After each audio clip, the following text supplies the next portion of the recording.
जय श्री राम। चलिए सभी को जय सिया राम। सब लोग अपने आप को प्लीज म्यूट कर लीजिए। और हम लोग बाल कांड में चल रहे हैं। बाल कांड में रामचरितमानस का बाल कांड और दोहा संख्या 220 पर हम लोग चल रहे हैं। रामचंद्र जी अपना जो अवतार के कारण है उन लीलाओं की तरफ अब उन्मुख हो चुके हैं और उस चरित की जो लीला के द्वारा उन्हें धर्म की स्थापना के उदाहरण प्रस्तुत करने हैं।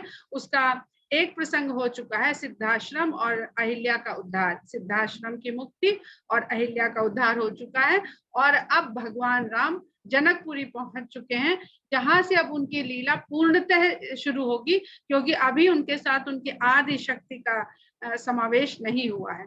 तो जब आदि शक्ति उनके साथ जुड़ जाएंगी तब राम के अवतरण के जो मुख्य उद्देश्य कारण है जो तभी वो पूरी तरह से पूरी हो पाएंगे। अभी तो सिर्फ जल की भर हुई है। तो जनकपुरी में चलते हैं हम लोग। वय किशोर सुषमा सदन श्याम गौर सुखधाम, अंग अंग परवार यही कोटि कोटि सतकाम। इस प्रकार की कितने सुंदर दिख रहे हैं वो किशोर अवस्था के वो दोनों बालक, जिसमें से एक सांवले हैं और एक गोरे हैं और सुख के दाम है। जिधर से जा रहे हैं उधर ही सबको सुख और आनंद देते हुए चले जा रहे हैं।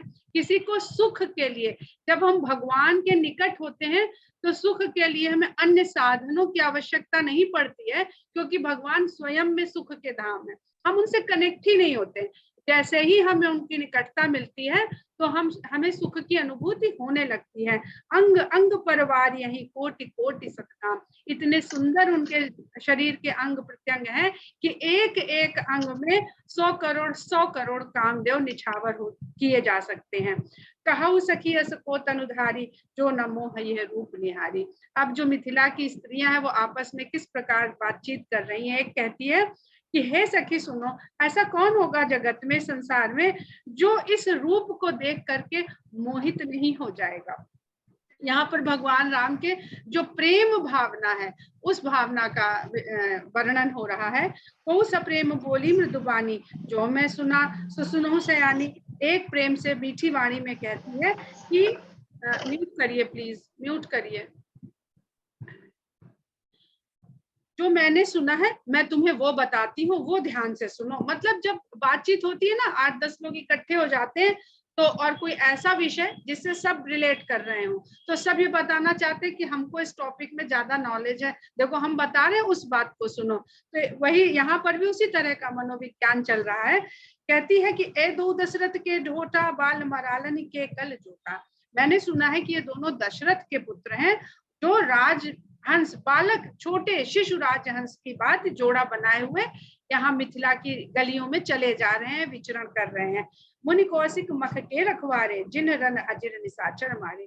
इतनी ही नहीं, वो अपनी नॉलेज बताती है और बताना चाहती है कि और मुझे क्या क्या मालूम है इनके बारे में। देखो, इन्होंने विश्वामित्र के यज्ञशाला की रक्षा करी है और उस यज्ञशाला की रक्षा करते हुए इन्होंने भयंकर राक्षसों के साथ रण किया और उनको मार दिया है। श्याम गात कल कंज विलोचन, जो मारीच सुभुज मद मोचन। जो सांवले शरीर के दिख रहे हैं ना इन दोनों में, जिनका रंग सांवला है और जिनके कमल के समान नेत्र हैं, उन्होंने मारीच और सुबाहु के मद का मोचन किया है। उनके जो बल का घमंड था उसको चूर चूर कर दिया है। कौशल्या सुत सो नाम राम धन सायक पानी। वो कौशल्या के पुत्र हैं और उनका नाम राम है, जिनका रंग सांवला है, जिन्होंने हाथ में धनुष और बाण ले रखा है, वो कौशल्या के पुत्र हैं। राजा दशरथ तो उनके पिता हैं पर माता उनकी कौशल्या है। गौर किशोर बेश उबर काछे, कर सर चाप राम के पाछे। और उनके पीछे पीछे जो थोड़ा उनसे और किशोर का लग रहा है, वो गोरे रंग वाला जो बालक चल रहा है, जिसके भी हाथ में धनुष बाण है, लेकिन वो उनके पीछे पीछे चल रहा है। लक्ष्मण नाम राम लघु भ्राता, सुन सखितास सुमित्रा माता। उसका नाम लक्ष्मण है और वो इन राम का छोटा भाई है। हे सखी सुनो, उसकी माता सुमित्रा है। विप्र काजु करि बंधु दो, मग मुनि बधु उधारी, आए देखन चाप मख, सुनि हर्षि सब नार। वो ब्राह्मण विश्वामित्र के कार्य है तो दोनों भाई विश्वामित्र के साथ आए हुए हैं। और न सिर्फ उन्होंने विश्वामित्र की यज्ञशाला की आश्रम की दुष्टों से रक्षा करी है, बल्कि गौतम मुनि की पत्नी अहिल्या का उद्धार भी किया है। यहाँ पर जनकपुरी में राम के प्रति एक सकारात्मक वातावरण बनने लगता है। उनका किस प्रकार का चरित्र है, क्या व्यक्तित्व है, क्या सोच है।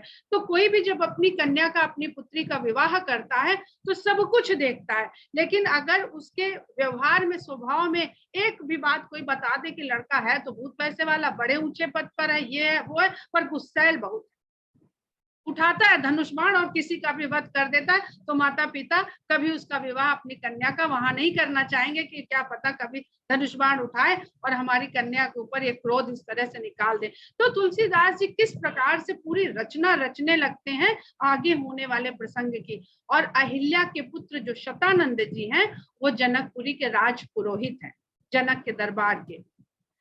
जब राज पुरोहित की तरफ उनका ये भाव चला जाता है नगर में कि शतानंद, सब जानते हैं कि भैया गौतम के पुत्र हैं और इनकी माता को तो इनके पिता ने श्राप दे दिया और वो तिरस्कृत सी, परित्यक्त सी आश्रम में बिल्कुल अकेली, एकदम पत्थर जैसा जीवन जी रही है। राम ने उनके साथ किस प्रकार का व्यवहार किया, किस प्रकार संवेदनशीलता के साथ उनसे मुलाकात करी, उनसे भेंट करी और उनको आदर सम्मान दिया, उनके दुख दर्द व्यथा को समझा। तो पहले भी हमने कहा था कि विश्वामित्र जी ने राम को दो प्रकार से परखा और दोनों परख में स्त्रियां ही रही, ताड़का और अहिल्या, क्योंकि ये सारा संसार माया का रचा हुआ है। यहाँ पर जो भी हमारे सामने आता है वो दिखने में कैसा भी हो, वो स्त्री भाव ही होता है, स्त्री रूप ही होता है, क्योंकि वो सब प्रकृति है, वो और प्रकृति से कामना रूप में वो हमारे सामने आता है।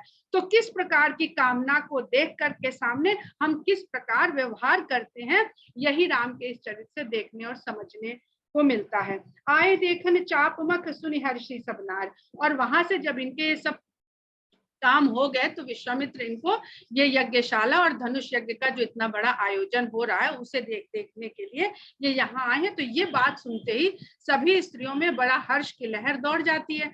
देखी राम छवि कहूँ एक कहीं जोग जानकी यह बरुआ है। तो उनकी सुंदरता को देख के एक स्त्री उसमें से बोल पड़ती है कि अगर कहने वाली बात कही जाए तो सीता के लिए, जानकी के लिए अगर कोई सुयोग्य वर है तो वो बस यही है। ऐसी मोहित है उनके रूप। और देखिए, रूप तो पहले देखता है आदमी, फिर धीरे धीरे उस रूप के साथ उसके गुणों की चर्चा हो रही। तो खाली रूप पर जब तक मोहित थी किसी ने ये बात नहीं कही। रूप के साथ जैसे ही गुण उसमें सम्मिलित हो गया तो कैसे गांव नगर वासियों के मुंह से ये निकलने लगा कि यही जानकी के योग्य वर है। जो सखी इन्हीं देख नर नाहु पन परिहरे हट करें विवाह। कहती है अगर राजा जनक इनको देख भी लेना तो ऐसे मुग्ध हो जाएंगे इनके रूप सौंदर्य पर कि प्रणवण से भूल जाएंगे और प्रण को छोड़ देंगे और प्रण के बिना ही हट करके, अगर इनकी इच्छा नहीं भी होगी तो भी इनको मना के किसी तरह से सीता का विवाह इनके साथ करा देंगे। कहू कहे ए भूपति पहचाने मुनि समेत सादर सन्माने। तो एक और निकल के आती है भीड़ में से और अपना बताती है, वो अपने सोर्सेस से अपने घर में क्या सुन करके आई है। कहती है ऐसी बात नहीं है कि राजा जनक अगर इनको देख लेंगे, राजा जनक तो इनको देख चुके हैं, मिल चुके हैं और परिचय भी हो चुका है और मुनि के साथ इन दोनों का सम्मान भी कर चुके हैं। सखी परंतु पन राउ न तजई विधि बस हटे अभिवेक कहीं भजई। लेकिन हम लोग क्या राजा जनक के व्यवहार को और चरित्र को और उनके व्यक्तित्व को नहीं समझते हैं। वो अपना प्रण कभी भी नहीं छोड़ेंगे। विधि बस हट अभिवेक कहीं भजई। अगर विधाता के वशीभूत होकर भी उन्होंने ये नहीं हो पाया तो वो अपने अविवेक पर पछताएंगे ही, अगर ऐसा नहीं हो पाया, क्योंकि सबकी इच्छा यही हो रही है कि सीता को यही वर मिल जाए। को कह जो भल आही विधाता। तो जब विधाता की बात कहती है सब कहा सुनिए उचित फलदाता, तो दूसरी तुरंत अपना उसमें तर्क लगाती है। परंतु हमने तो सुना है कि विधाता जो भी करते हैं भले के लिए करते हैं। हम लोग अक्सर ये बात कहते हैं परेशान मत हो, जो होता है अच्छे के लिए होता है। तो ऐसे ही कह रही है कि हमने तो सुना है कि विधाता जो भी करता है भला ही करता है। तो अगर वो सबके साथ भलाई का ही काम करता है, यानी सबको जो उचित होता है वैसा ही फल प्रदान करता है, तो जानकी ही मिली ही बरुए हूँ ना ही निहाल यहाँ संदेहू। तो जानकी को यही वर मिलेगा, मुझे तो ऐसा ही विश्वास हो रहा है।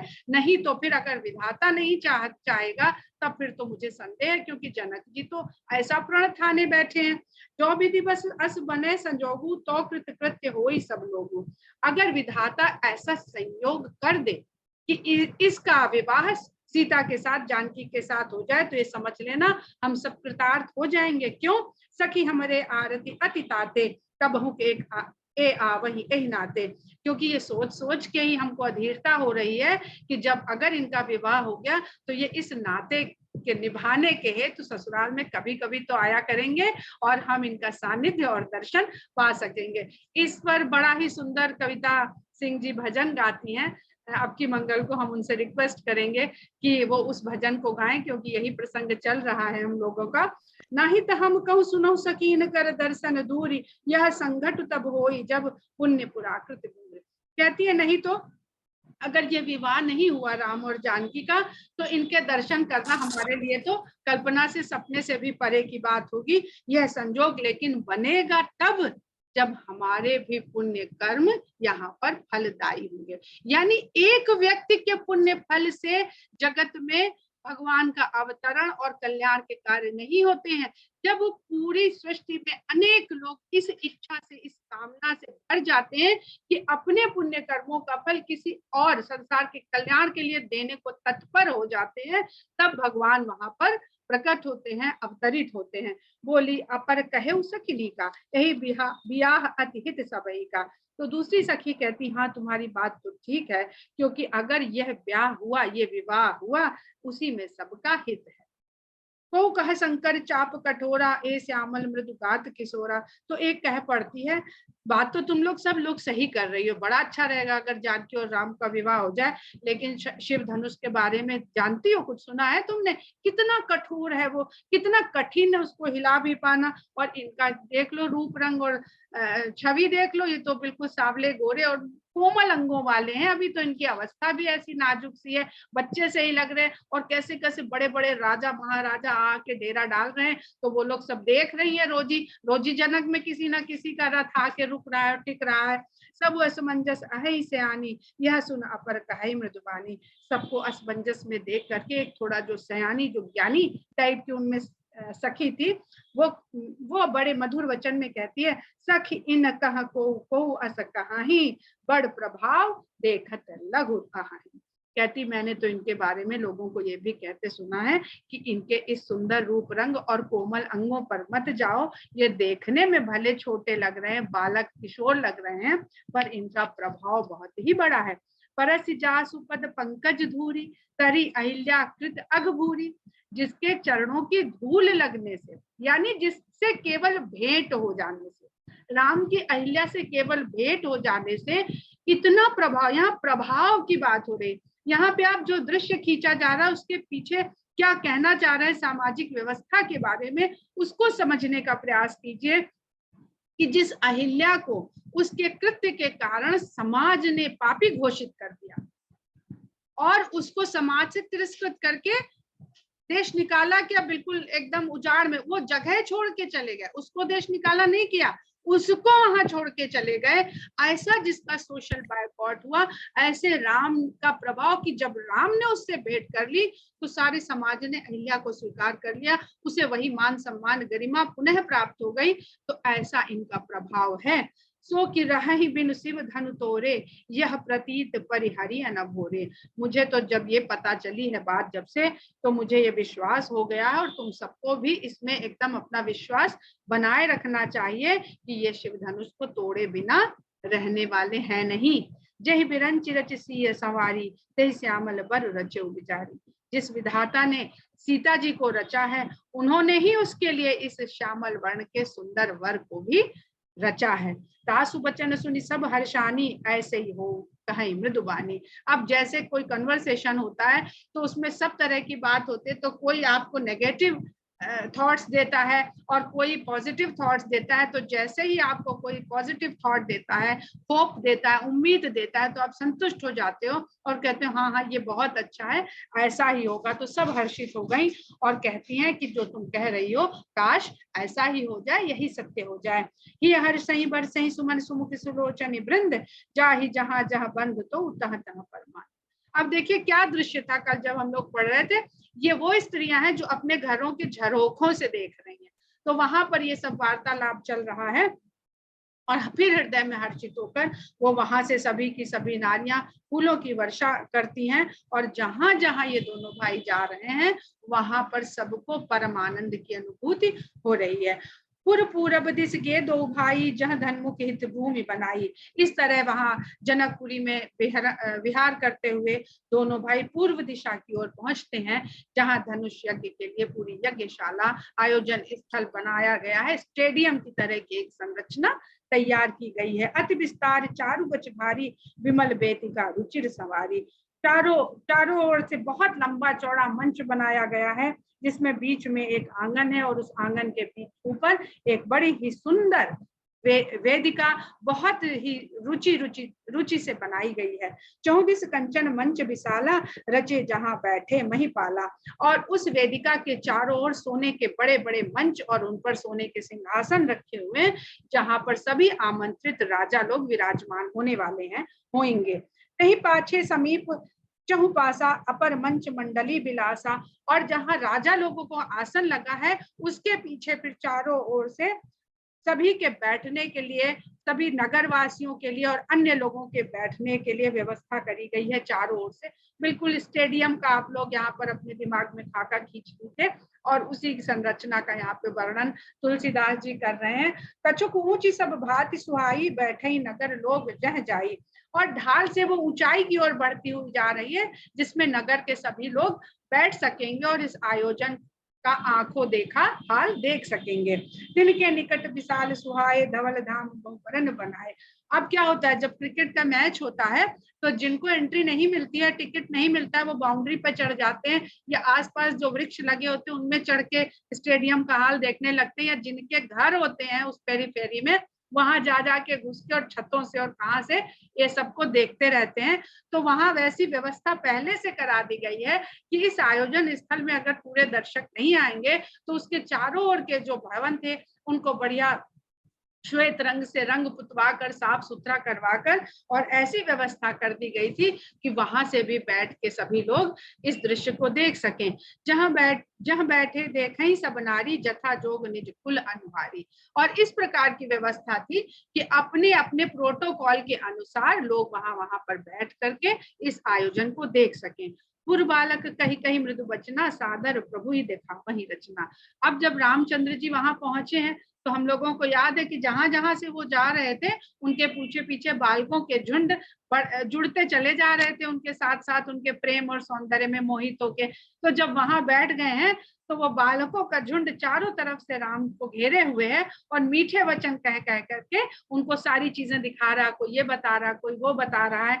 सब शिशु एहि मिस प्रेम बस परसी मनोहर गात, तन पुल कहीं अति हर्ष हुई है, देखी तो रात। तो जो चारों तरफ से बालकों का झुंड राम और लक्ष्मण को घेरे हुए हैं, वो प्रेम के वशीभूत हो गए हैं और ऐसे मगन हो गए हैं कि एक इधर से राम को पकड़ता है, खींचता है कि आप इधर देखिए, एक उधर से छूता है। तो इस बहाने से वो बार बार राम को स्पर्श कर रहे हैं और इस स्पर्श करने से उनके तन हर्ष के कारण पुलकित हो रहे हैं। और ये देख देख करके राम को भी लक्ष्मण को भी बड़ा आनंद आ रहा है, बड़े खुश हो रहे हैं। मतलब दोनों तरफ आनंद का एक संबंध डेवलप हो गया है। राम को बच्चों के साथ मजा आ रहा है और बच्चों को राम को ये दिखाने में, अपने नगर को घुमाने में और अपनी दिखाने में कि देखिए कितना उत्कृष्ट संरचना हमारे यहाँ की गई है, ये सब बताने में उतना ही आनंद आ रहा है।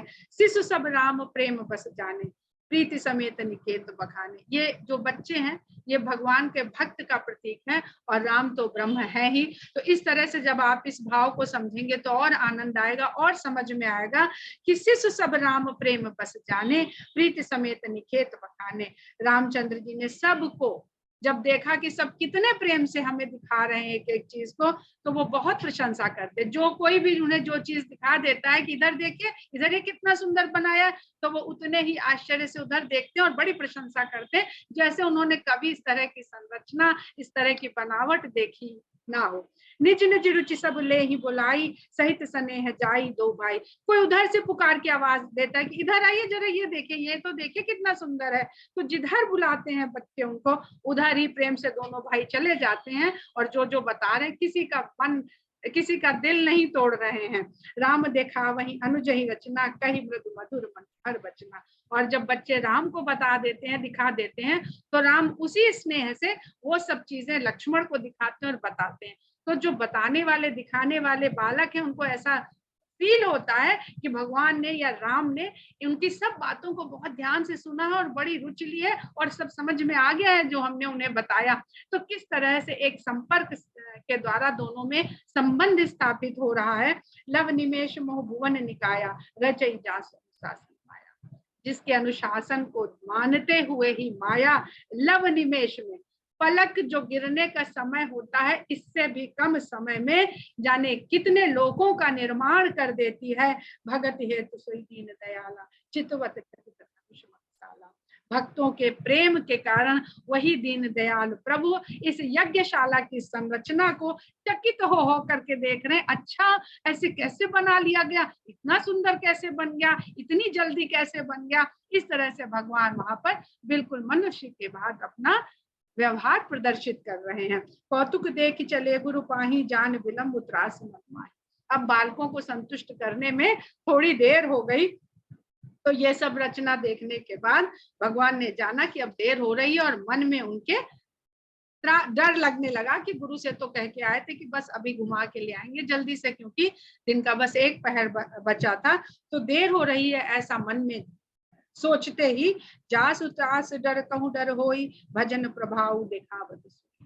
जिसके डर से सारा संसार डर भी डर जाता है, ऐसे भगवान देखिए भक्ति के प्रभाव के कारण कैसा दिखा रहे हैं, कैसा प्रदर्शित कर रहे हैं कि वो स्वयं गुरु के भय से इस समय डर रहे हैं।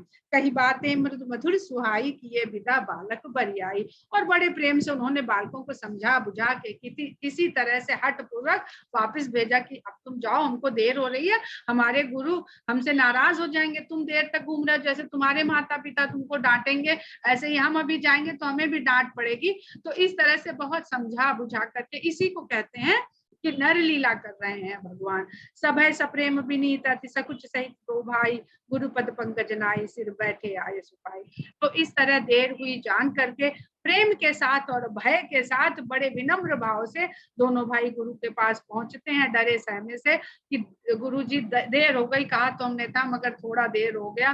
तो जब ये भाव देखते हैं और गुरु के चरणों में शीश नवा करके चुपचाप वहां पर बैठ जाते हैं। निस प्रवेश मुनि आयुष पीना, सब ही संध्या बंदन कीना।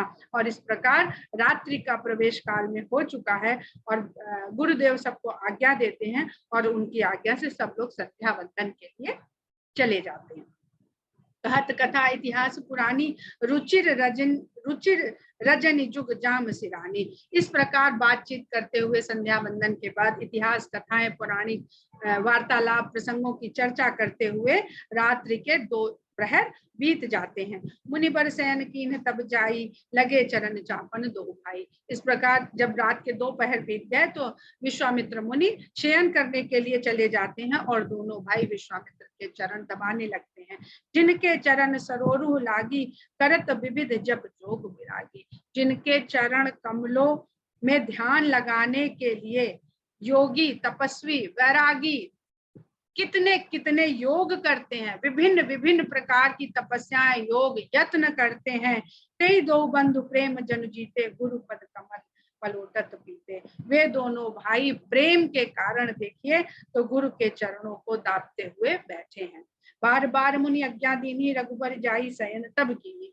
जब गुरु विश्वामित्र बार बार राम से कहते हैं कि अब बहुत देर हो गई, अब तुम भी जाओ शयन कर लो, तब जाकर के राम वहां से उठते हैं और शयन करने के लिए चले आते हैं।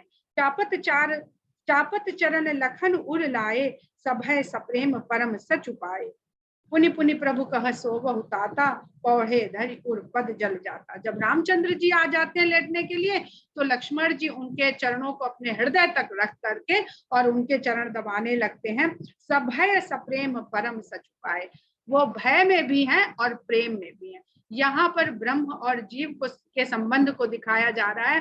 जीव ईश्वर से प्रेम तो करे, परंतु ईश्वर से थोड़ा भयभीत भी रहे। भयभीत रहने से वो अनुशासन में रहता है, वो निर्द्वंदी और उद्दंड नहीं होने पाता है। तो अगर राम ब्रह्म होकर के नर लीला कर रहे हैं कि आदर्श मनुष्य किस प्रकार हो सकता है, तो लक्ष्मण जी उनके साथ सदा इसीलिए रखे जा रहे हैं कि ब्रह्म के साथ जीव का क्या धर्म, क्या आचरण और क्या स्वभाव, क्या प्रवृत्ति, क्या व्यवहार होना चाहिए।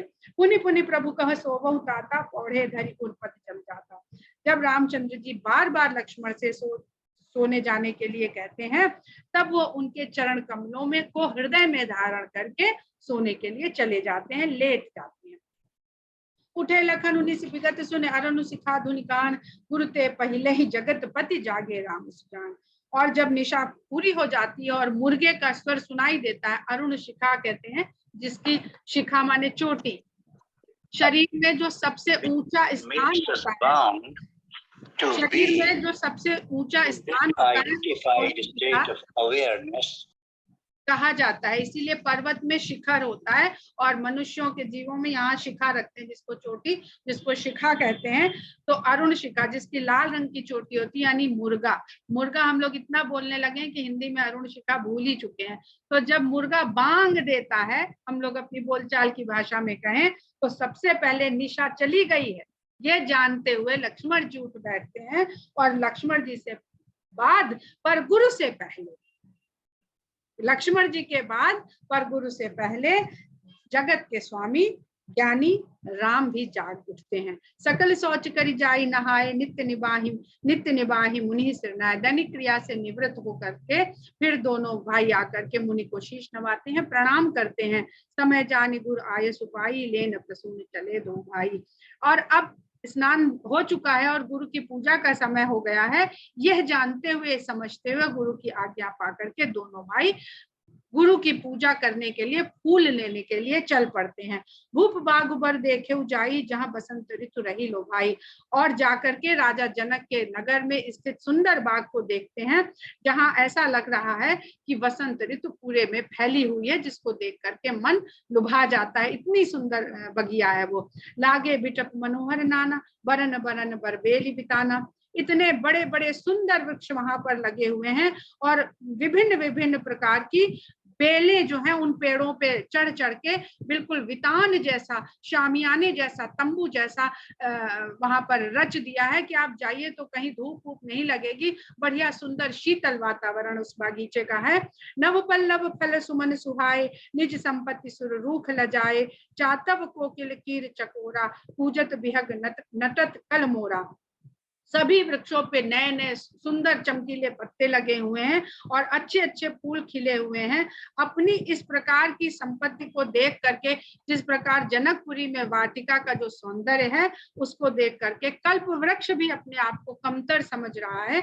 और विभिन्न प्रकार के पक्षी वहां पर गुंजार कर रहे हैं, मोर नाच रहे हैं और पक्षी इधर से उधर कूदते हुए कूदते हुए इस वृक्ष से उस वृक्ष पर कूद रहे हैं। मध्य बाग सरसोह सुहावा, मन सोपान विचित्र बनावा। बाग के बीचों बीच में बहुत सुंदर सरोवर बना हुआ है, जिसमें मणियों जड़ित सीढ़ियां बनी हुई हैं सरोवर तक उतर के जाने के लिए। विमल सलिल सरसिज बहुरंगा, जल खग कूजत गुंजत भृंगा। और उस निर्मल जल में, सरोवर के निर्मल जल में बहुत रंग के कमल खिले हुए हैं और उस कमल के चारों ओर जल पक्षी विहार कर रहे हैं और कमल के ऊपर भौरे गुंजार कर रहे हैं। बाग तड़ागु बिलो की प्रभु हर्षे बंधु समेत, परम रम्य आराम यहु जो राम ही सुखदेव। इस प्रकार बाग और सुंदर सरोवर को देख करके भगवान राम भाई के सहित बहुत प्रसन्न होते हैं और इतना सुंदर रमणीक बागीचा देख करके जो सभी को सुख देने वाले राम हैं उनको भी आराम मिलता है, उन्हें भी अच्छा लगता है।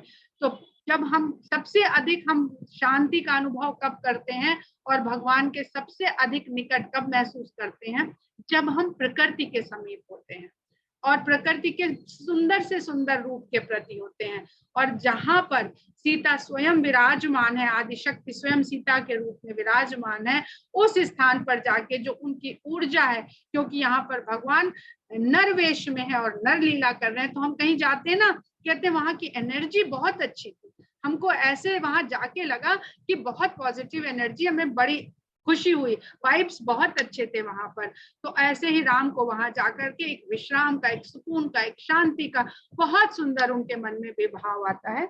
हम लोग यहीं पर आज विराम देते हैं और आगे की कथा कल आरंभ करेंगे। जैसे